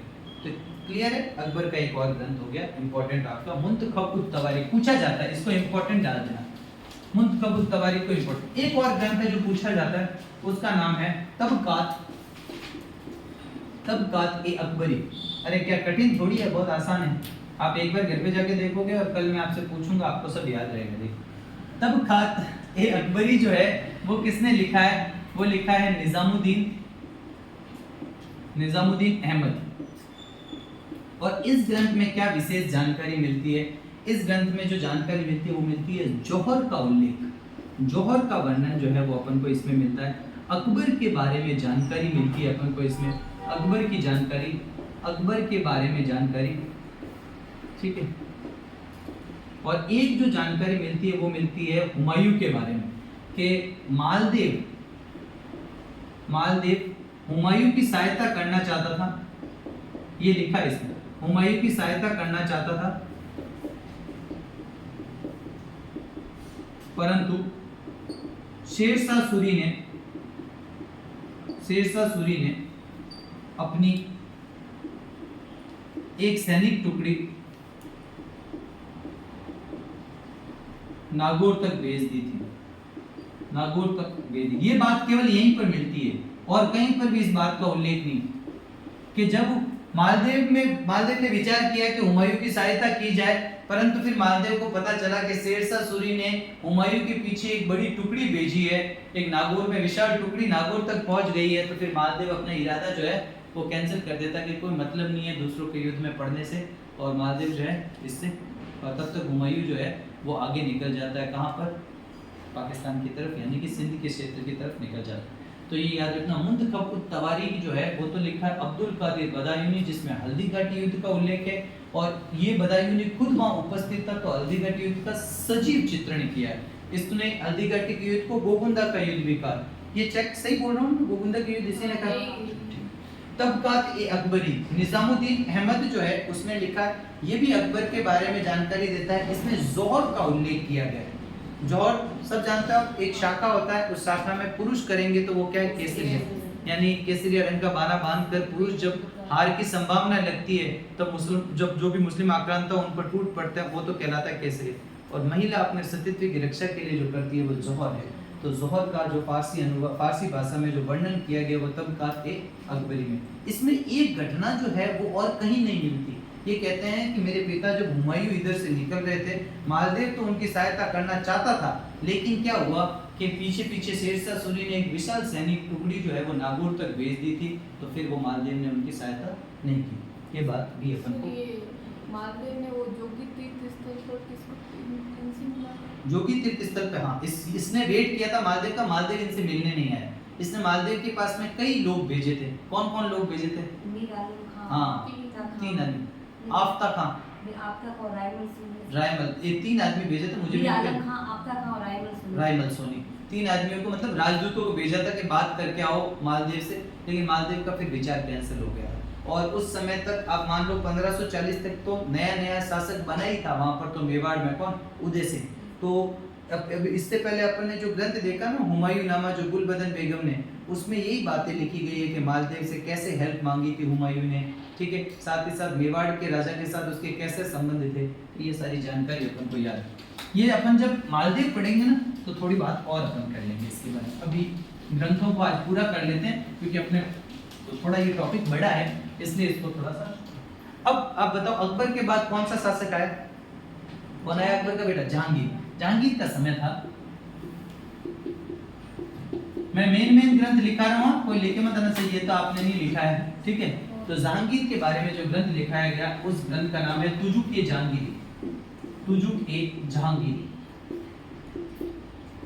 इस ग्रंथ को जहांगीर नामा भी कहा जाता है।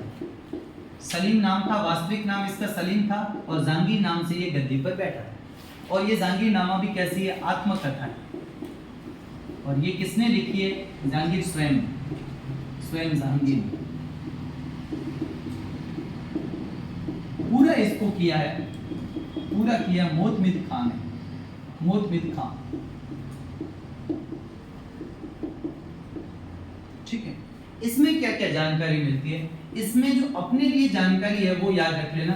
वैसे तो इसमें जहांगीर के बारे में जानकारी मिलती है, और साथ ही साथ जहांगीर के बारे में मोतमिद खां, मोतमिद द लिखना, मोतमिद खां, ठीक है। जहांगीर के बारे में जानकारी जो है वो मिलती है एक तो, और जहांगीर की चित्रकला की रुचि की जानकारी। चित्रकला की रुचि आप सब जानते हो, जहांगीर के काल को ही क्या कहा जाता था? हाँ, भारत की चित्रकला का स्वर्ण काल, ये सब जानते हो। जहांगीर का काल ही क्या कहलाता है? भारत में चित्रकला का स्वर्ण काल, चित्रकला का स्वर्ण। इसमें जहांगीर एक लाइन बोलता है जो कई एग्जाम में पूछी गई है कि मैं किसी भी चित्र को देखकर बता सकता हूं कि वो चित्र जो है, किसी भी, चाहे वो मृत व्यक्ति का चित्र हो या चाहे जीवित व्यक्ति का चित्र हो, वो मैं बता सकता हूं कि किस चित्रकार ने बनाया। अगर उस चित्र की आंखें किसी और ने और नाक किसी और ने बताया, तो मैं बता सकता हूं कि आंखें किस चित्रकार ने बनाई और नाक किस चित्रकार ने बनाया। मतलब ये खुद इसका उल्लेख करता है कि मुझे चित्रकारी के बारे में ज्यादा नॉलेज है। तो आपको पता है इसके जैसा चित्रकार बूंदी में कौन हुआ था? बड़ा रतन सिंह, याद है ना? चलो, इसमें जो मेन जानकारी जो राजस्थान के लिए इंपॉर्टेंट है वो क्या है? इसमें जो मान सिंह आप सब जानते हो, अकबर के और जहांगीर के समकालीन था। तो मान सिंह के पिता का नाम क्या मिलता है? क्या नाम है मान सिंह के पिता का? इसमें वो बोलते हैं भगवंत सिंह, भगवंत दास नहीं था, मान सिंह के पिता का नाम है बप्पू दास। तो ये एक फैक्ट याद रख लेना, बप्पू दास बताया। और इसने ये भी बताया कि जो भगवंत दास है उसकी जगह उसका नाम इसने बताया भगवान दास, और भगवान दास को क्या बताया? मान सिंह का चाचा। तो ये फैक्ट जो है ना इतिहासकारों को बड़ा कंफ्यूज करता है। तो ये कभी एग्जाम में, अच्छे एग्जाम में सवाल अगर पूछ ले तो ये याद रख लेना कि किस ग्रंथ में मान सिंह के पिता का नाम बप्पू दास और भगवान दास को मान सिंह का चाचा बताया गया, तो वो जहांगीर नामा में बताया गया। और जहांगीर नामा किसने लिखा है? जहांगीर नामा जो है उसका अन्य नाम क्या है? तुजू की जहांगीरी। ये जहांगीर की आत्मकथा है जो स्वयं जहांगीर ने लिखी है और जिसको पूरा किसने किया है? मोतमिद खान। बड़ा आसान है, 2-3 बार पढ़ोगे ना याद है। तुजू के जहांगीरी को ही जहांगीर नामा कहते हैं।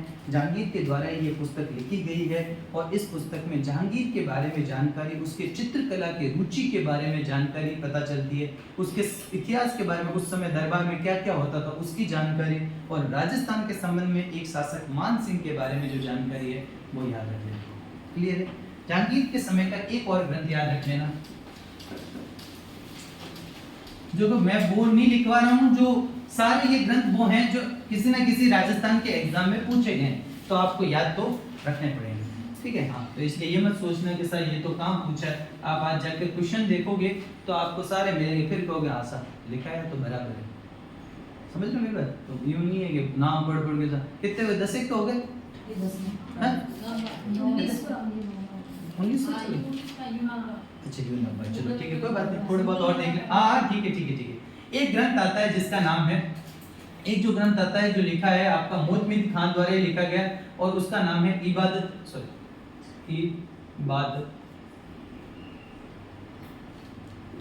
इकबाल नामा। इकबाल नामा। और ये इकबाल नामा किसने लिखा है? ये लिखा है मोतमिद खान ने। मोतमिद खान। और मोतमिद खान ने ये ग्रंथ कब लिखा है? ये लिखा है जहांगीर के काल में। इसमें जानकारी जो मिलती है वो क्या मिलती है? देखो, इसमें राजस्थान के संबंध में जानकारी। आप मुझे बताओ कि जो जहांगीर है वो मेवाड़ में किसके समकालीन है लगभग? कौन बता सकता है? अमर सिंह प्रथम के। याद आ रहा है ना भाई? महाराणा प्रताप के देहांत के बाद में उनके बेटे अमर सिंह प्रथम शासक बने और जहांगीर। तो जहांगीर ने क्या किया था, जब अमर सिंह ने अधीनता स्वीकार नहीं करी तो जहांगीर ने एक ऐसी नीति अपनाई कि आप इनकी जनता को परेशान करो। उन्होंने खड़े खेतों को तोड़ना, मतलब खड़े खेतों में खड़ी फसलों को जलाना शुरू कर दिया, आम जनता को मारना शुरू कर दिया। ये जो जानकारी है ना ये इस ग्रंथ में मिलती है, इकबाल नामा में। और जो इकबाल नामा जो है ये लिखा किसने? मोतमिद खान। इसमें साफ साफ लिखा हुआ है कि जहांगीर ने अपने बेटे खुर्रम को आदेश दिया था कि तू जा और वहां पर क्या कर, आर्थिक रूप से उसको नुकसान पहुंचा मेवाड़ को, तब जाकर ये अपने आप क्या करेंगे? संधि करेंगे। तो यानी कि जो आम जनता को जो मारा गया, उनकी हत्या की गई और जो आर्थिक विनाश किया गया, उस बात की जानकारी अपन को इकबाल नामा मिलती है। तो खुर्रम द्वारा, खुर्रम कौन था? आगे जाकर क्या बना? शाहजहां। खुर्रम द्वारा मेवाड़ में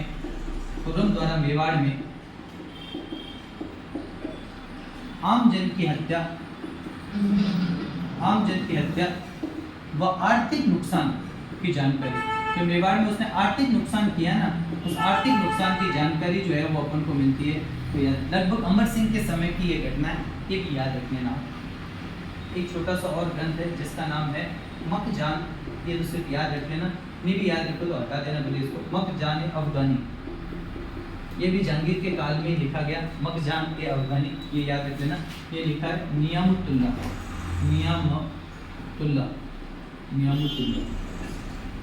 जहांगीर के काल में।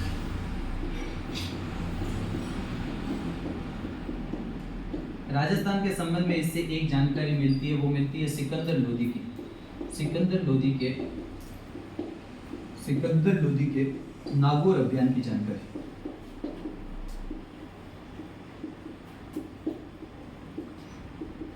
तो ये भी आप याद रख लेना, ठीक है। तो जहांगीर के टाइम पे अपन ने 3 ग्रंथ पढ़े। एक तो जहांगीर नामा जिसे तुजू के जहांगीर ने स्वयं लिखा है, मोतमिद खान ने उसे पूरा किया। एक इकबाल नामा जो मोतमिद खान ने लिखा है जिसमें खुर्रम वाली ये जानकारी आती है। एक मखजान ए अफगानी नियामुतुल्लाह द्वारा लिखा गया है, जहांगीर के काल में लिखा गया है और इसमें सिकंदर लोधी के नागौर अभियान की जानकारी जो है वो मिलती है। अब बताओ जहांगीर के बाद अगला शासक कौन आया? शाहजहां। ठीक है, फटाफट कर लेते हैं थोड़ा। शाहजहां की बात है, एक शासक आया जिसका नाम है शाहजहां, और शाहजहां का समय लगभग मैं बता दूं आपको 1628 से 1658 तक का जो समय है वो शाहजहां का समय। ठीक है, शाहजहां के समय में एक ग्रंथ आपको याद रखना है जिसका नाम है शाहजहांनामा। और ये जो शाहजहांनामा जिसने लिखा है उस व्यक्ति का नाम है इनायत खान। इनायत खान किसने लिखा है? इनायत खान। इसमें एक जानकारी राजस्थान के लिए इंपॉर्टेंट है, वो आपको पता है मेवाड़ और मुगलों के बीच में एक संधि हुई थी, प्रथम मुगल मेवाड़ संधि कब हुई थी? 1605, 5 फरवरी 1605। मेवाड़ के शासक अमर सिंह के समय, याद आ रहा है? तो 5 फरवरी 1615, ठीक है सॉरी, 5 फरवरी 1615 में जो प्रथम मुगल मेवाड़ संधि हुई, और उसमें राजा कौन था उस समय मेवाड़ का? अमर सिंह। और इधर मुगलों की तरफ जो बादशाह था वो कौन था? जहांगीर। याद आ रहा है? उसमें एक शर्त हुई थी, आपको पता है संधि में क्या ये क्या नहीं कराएंगे मेवाड़ वाले शासक? चित्तौड़ दुर्ग का मरम्मत नहीं कराएंगे। याद आ रहा है? वो और भी शर्तें थी, वैवाहिक संबंध नहीं करेंगे, राजा महाराणा जो है वो दरबार में उपस्थित नहीं होगा, उसकी जगह युवराज आएगा, 1000 घुड़सवार सैनिकों की सहायता में। ये सारी बातें अपन पहले पढ़ चुके हैं अच्छे से। अभी अपन को सिर्फ इतना याद रखना है कि ये जो शर्त बनी थी ना कि चित्तौड़ दुर्ग का पुनर्निर्माण या मरम्मत नहीं करानी है, इस शर्त को 2 शासकों ने तोड़ा था। बताओ कौन कौन से? जगत सिंह। एक जना बोलो जिसको सही पता है, अंदाजा मत मारो, बताओ किसको पता है? जगत सिंह प्रथम और राज सिंह प्रथम। 2 लोगों ने, बाप बेटे दोनों ने क्या करा? चित्तौड़ दुर्ग का निर्माण करवा दिया, कुछ मरम्मत करवा दी। तो शाहजहां ने उस निर्माण को तोड़वाया था। याद आ रहा है? जब राज सिंह ने निर्माण कराया तो शाहजहां ने 30,000 की सेना भेजकर उस निर्माण को तोड़ा था। अब्दुल्ला खान के नेतृत्व में एक सेना भेजी थी। तो वो जो निर्माण को तोड़वाया वो जानकारी कौन से ग्रंथ में मिलती है? शाहजहांनामा में। तो याद रख लेना, मेवाड़ के चित्तौड़ दुर्ग के मरम्मत, और ये मरम्मत किसके द्वारा कराई गई थी? महाराणा जगत सिंह व महाराणा राज सिंह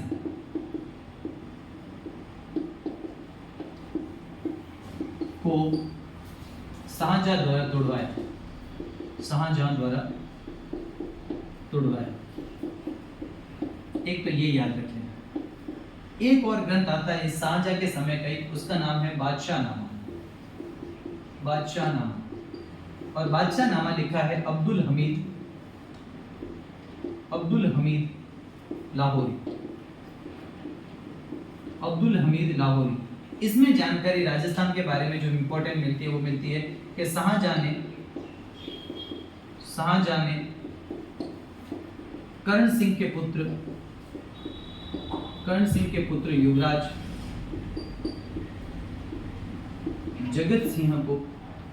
जगत सिंह प्रथम को कई उपहार दिए थे। तो ये दोनों बात याद रखें ना। पहले ये लिखा गया होगा, मतलब पहले की घटना ये लिखा भली कभी भी गया, पहले घटना ये हुई थी, क्योंकि आप सब जानते हो शाहजहां और कर्ण सिंह के बीच में बहुत अच्छे संबंध थे। जब खुर्रम अपने पिता के विरुद्ध विद्रोह करता है तो उसको कहाँ शरण देते हैं? जगत मंदिर में कौन शरण देते हैं? यही कर्ण सिंह उनको जब शरण देते हैं और आपस में दोनों मिलते हैं, गले मिलते हैं। तो ये वाली बात है। तो इस वजह से जो कर्ण सिंह है उनके पुत्र युवराज जो जगत सिंह है उनको शाहजहां द्वारा जो उपहार दिए गए थे, क्योंकि अब जो है वो युवराज कहाँ उपस्थित होता था? मुगल दरबार में। तो मुगल दरबार में उसको मनसब भी मिलता था, जो उपहार मिलता था उसका उल्लेख तो कहाँ पर है? बादशाहनामा में। और बादशाहनामा किसने लिखा है? अब्दुल हमीद लाहौरी। और जो दूसरा ग्रंथ है शाहजहांनामा वो इनायत खान ने लिखा है। इसमें शाहजहां के बारे में सारी जानकारी है। और मेवाड़ में जब चित्तौड़ दुर्ग की मरम्मत कराई 2 बाप बेटों ने, एक तो जगत सिंह प्रथम ने और एक राज सिंह प्रथम ने, तो उसको जो शाहजहां द्वारा दोबारा तोड़वाया उस घटना का उल्लेख कहाँ मिलता है? शाहजहांनामा में। बात आती है समझ में? ये घटनाएं अपन कहीं ना कहीं पढ़ी है अपन ने सारी, ठीक है। बस अपन को ये पता होना चाहिए कौन कौन से ग्रंथ। लास्ट और अंतिम अपन शासक जो पढ़ेंगे, शासक तो खूब हुए मुगल में, लेकिन जो अंतिम जो कहते हैं ना, इसके बाद तो पतन शुरू हो गया था।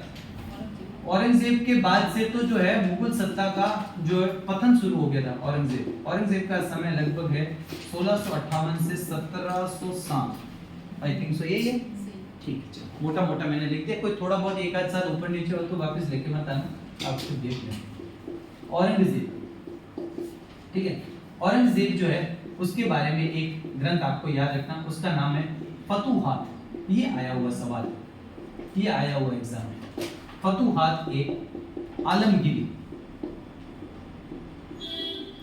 औरंगजेब को आलमगीर भी कहते थे। तो फतूहात ए आलमगीरी जो है वो इंपॉर्टेंट ग्रंथ है, ईश्वर दास नागर ने लिखा है। ईश्वर दास नागर मारवाड़ से संबंध रखते थे ईश्वर दास नागर। औरंगजेब के समय में मारवाड़ के हाकिम पद पर थे ईश्वर दास नागर, और ईश्वर दास नागर ने जो ग्रंथ लिखा है उसका नाम है फतूहात। इसमें जो मेन राजस्थान के बारे में जानकारी है वो जानकारी है दुर्गादास राठौड़ की, ठीक है। बाकी मेन जानकारी तो भाई औरंगजेब के बारे में तो है ही है, औरंगजेब की जानकारी तो है ही है, ठीक है। औरंगजेब के काल में वो तो है ही है, लेकिन जो जानकारी मिलती है दुर्गादास राठौड़ की कूटनीति की जानकारी, पहले स्टोरी बता देता हूँ, कूटनीति की जानकारी। दुर्गादास राठौड़ कहाँ से संबंध रखते हैं? जोधपुर मारवाड़ से, ठीक है। तो जो दुर्गादास राठौड़ है वो किसके समय थे? अजीत सिंह के समय, और उनके पिता जसवंत सिंह प्रथम के समय, ठीक है। तो क्या हुआ था, दुर्गादास राठौड़ जो है वो अजीत सिंह को जो है मारवाड़ का राजा बनाना चाहते थे, परंतु औरंगजेब जो है उसने पहले तो बचपन में कैद कर लिया था, फिर जोधपुर को यानी कि मारवाड़ को कैसी भूमि घोषित कर दिया था? खालसा भूमि, मतलब जो केंद्र सरकार के अधीन होती थी। लंबे समय तक अजीत सिंह जो है वो मारवाड़ के शासक नहीं बन पाए। जब तक औरंगजेब जीवित रहा उसने अजीत सिंह को मारवाड़ का शासक नहीं बनने दिया। बाद में आप जानते हो देवारी समझौते के तहत तो बनते, वो सारी घटना आप इसमें जो घटना लिखी है वो लिखी है कि दुर्गादास राठौड़ ने औरंगजेब के एक बेटे अकबर सेकंड को अपनी तरफ मिला लिया था और अजीत सिंह को जो है वो राजा बनाने का प्रयास किया था। और औरंगजेब के दो पोता पोती, क्या नाम आता है पूछा भी जाता है, एक पोते का नाम तो था बुलंद अख्तर और पोती का नाम था सफीउत निसा।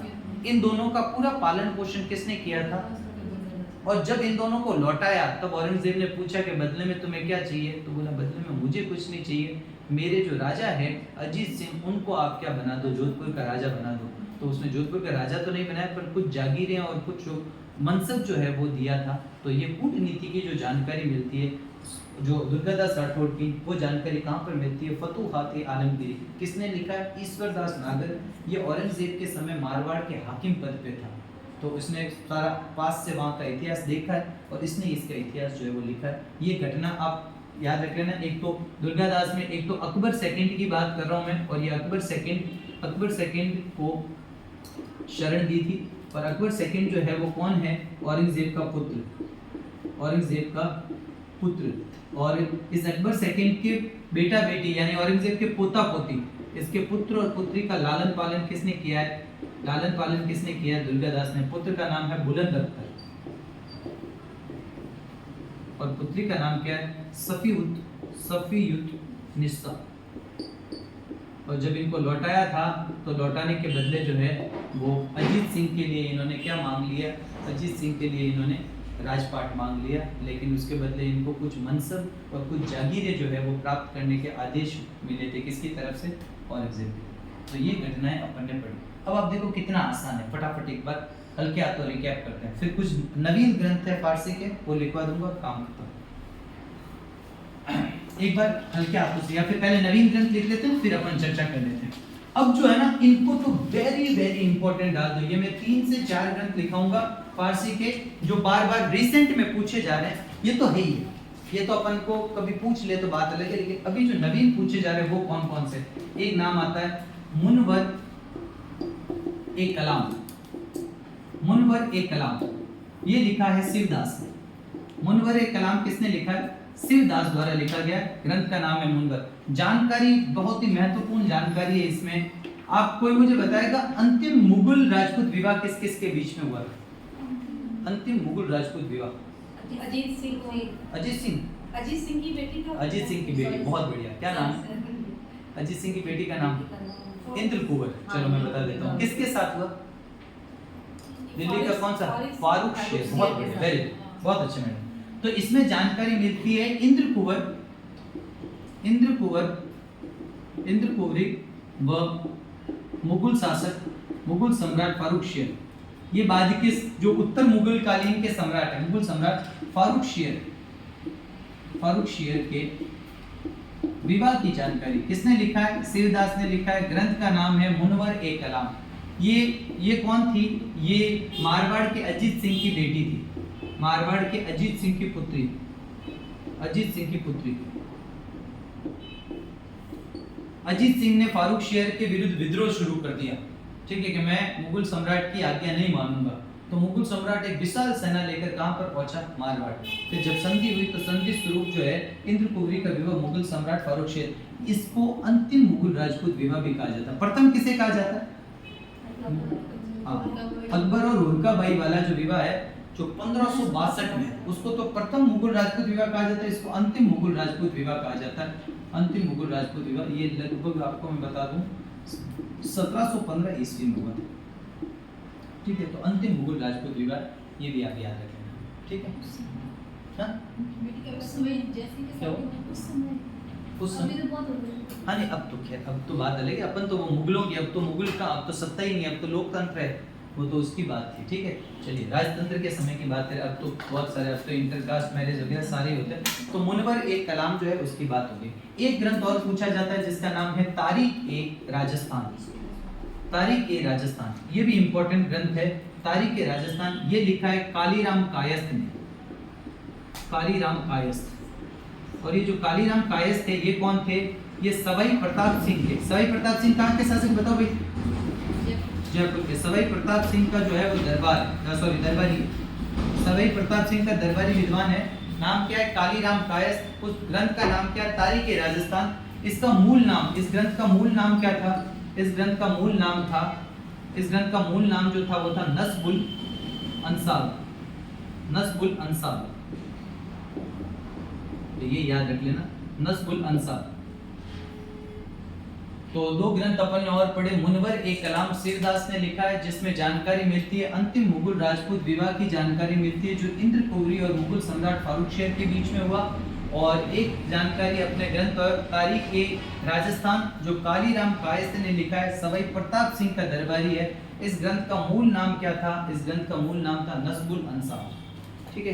ये रिसेंट एग्जामों में पूछे गए सवाल है, इसलिए इनको वेरी वेरी इंपॉर्टेंट डाल देना। ये घूम फिर के वापस आएंगे ही आएंगे, ठीक है। एक और ग्रंथ है, बस फाइनली आपका वाइंड अप कर रहे हैं, दो लिख के लास्ट, ठीक है। और एक नाम आता है जिसका नाम है तारीख तुहफ, तारीख तुहफ, तारीख तुहफ ए राजस्थान। एक तो तारीख ए राजस्थान है और एक तारीख तुहफ ए राजस्थान है। तारीख तुहफ ए राजस्थान अगर आपसे पूछ लिया जाए तो वो ग्रंथ जो है वो लिखा है अब्दुल्ला फरहती, अब्दुल्ला फरहती, ये याद रख लेना। और एक लास्ट ग्रंथ है जिसका नाम है वाकिया ए राजस्थान। देखो फारसी और उर्दू भाषा जो है वाकिया ए राजस्थान, और ये वाकिया ए राजस्थान किसने लिखा है? ये लिखा है मुंशी, वाकिया ए राजस्थान लिखा है, वो लिखा है मुंशी ज्वाला शाह ने। तो ये बातें आपको याद रखनी। कितने 12-15 ग्रंथ है, ये अच्छे से याद रख लेना, इंपॉर्टेंट है। ये पीछे के जो 4 ग्रंथ लिखा है इनको भाई 27 ग्रंथ लिखे हैं अपने ना, वही मैंने कहा 12-15 तो बहुत कम, 27 ग्रंथ लिखे हैं अपने फारसी। 27 याद कर लेना, मतलब 12-15 इसमें से याद होने चाहिए जो मेन है, ठीक है। अब आप देखो मेरा ये मानना है कि मुगल काल वाले तो याद करने ही करना, और जो उत्तर मुगल काल वाले हैं आपने मेन तो लिखा दिए। अब हम इसमें मेन क्या चाहते हैं? नहीं तो आप अब देखो, आप प्रीवियस ईयर के सवाल उठा के देखो, अगर इनमें से सवाल नहीं मिल रहे हैं तो उसको क्रॉस कर दो, नहीं पढ़। किस्मत भी ऐसे जो छोड़ेंगे वही आएगा।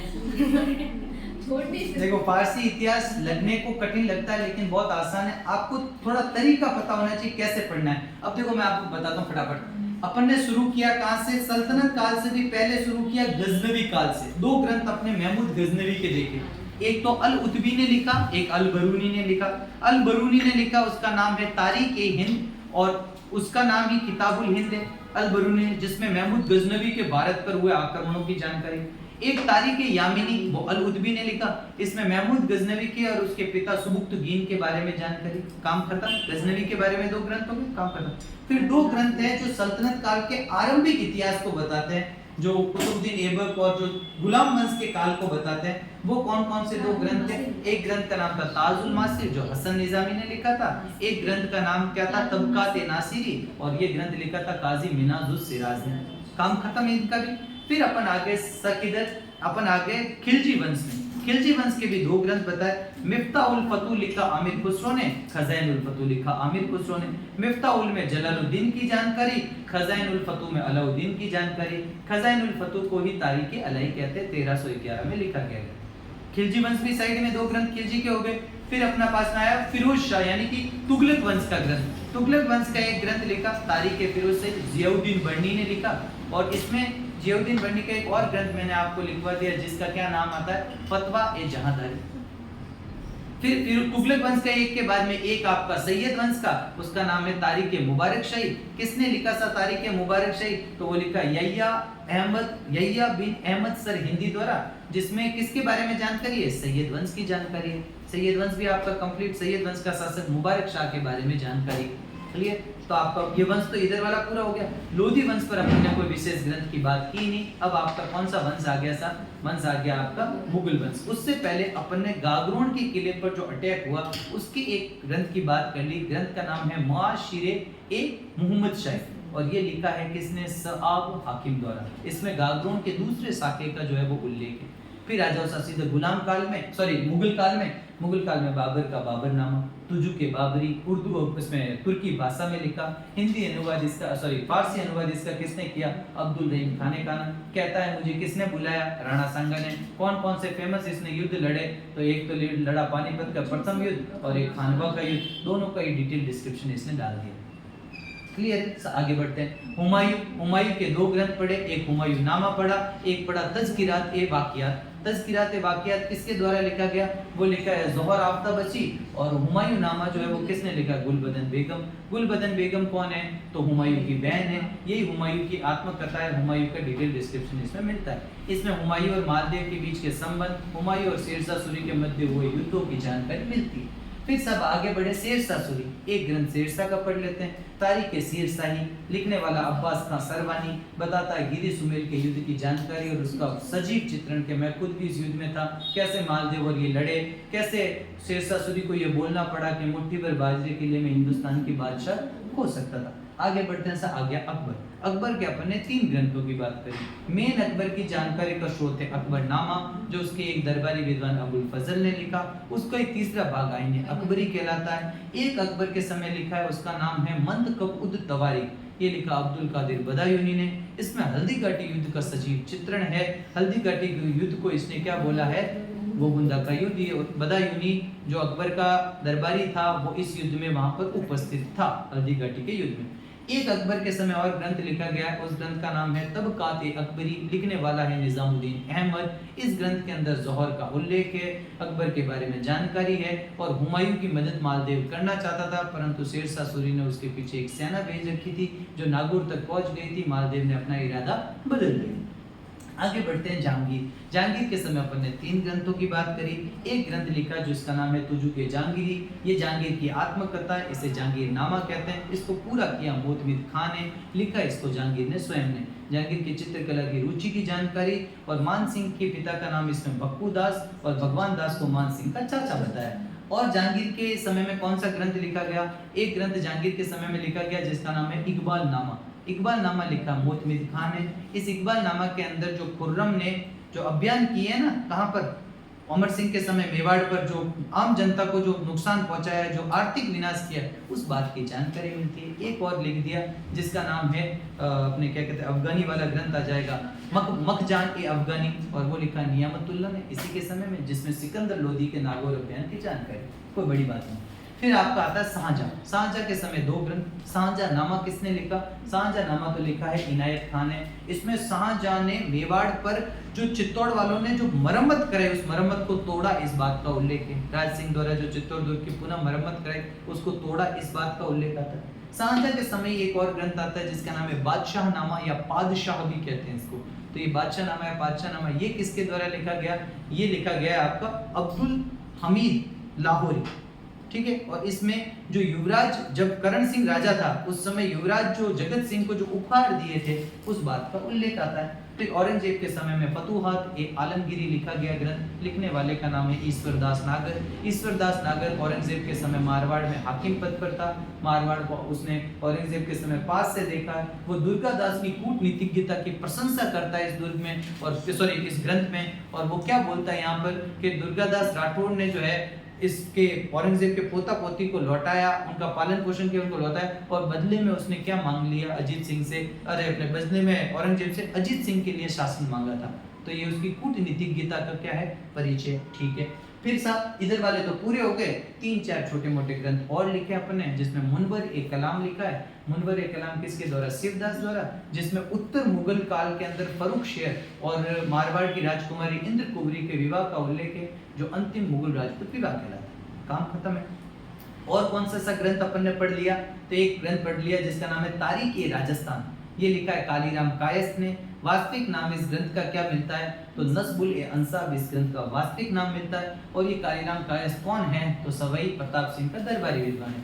एक ग्रंथ का और नाम क्या मिलता है, तारीख तूफ ए राजस्थान। ये ग्रंथ किसके द्वारा लिखा गया, ये ग्रंथ लिखा गया अब्दुल्ला फरहती द्वारा। एक ग्रंथ आता है जिसका नाम है वाकिया ए राजस्थान। वाकिया ए राजस्थान लिखा मुंशी ज्वाला साये ने।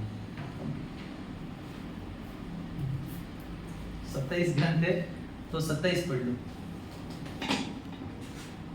बाकी मेरे हिसाब से मैं आपको बताऊं ना, क्रम पता होना